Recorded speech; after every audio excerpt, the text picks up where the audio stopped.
جب کسی لڑکی کی شادی ہوتی ہے تو اس کی سہیلی دوسری عزیز رشتہ دار عورت کا بیاہ بدل دیتی ہے۔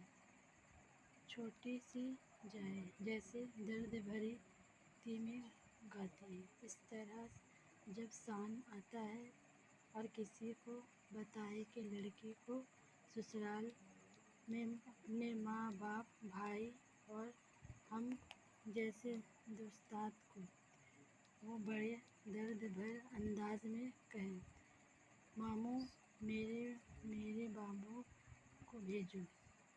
اس طرح لڑکی کی شادی بھی گانے گائے جاتے ہیں۔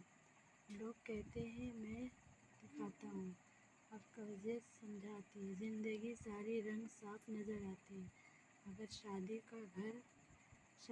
کا گھر ہو تو گھر کی ساس، دولہا دلہن، مہمان کے رنج بار کے ناز نخرے بھی پرانے ہوتے ہیں۔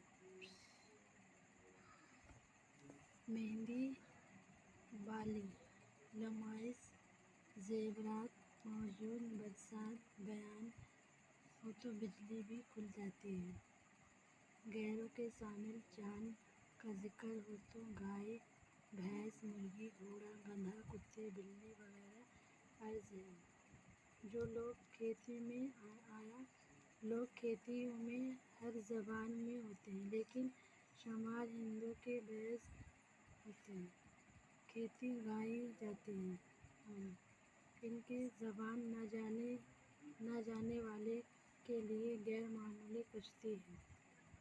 جسمانی کھیتیوں کا بڑا پیارا انداز خاص طور پہ جسمانی لوگ کھیتی تو اپنے رقص میں مہارت کی وجہ سے کرتے ہیں۔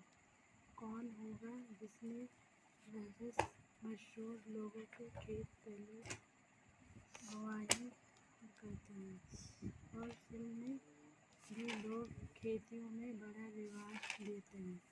ان لوگوں کو کھیتی میں ہماری طاقت چھپا رہتی ہے۔ حضرت محمد صلی اللہ علیہ وسلم نے اشارہ فرمایا، پیدا کرنے والا، مرد لکھنے والا، منظر کھینچنے، لفظ و نبض تصویر کھینچا۔ ایک طرح کا ساز جس میں کئی تارے ہوتے ہیں، ایک ساز جس میں ایک ہی تارا ہوتا ہے۔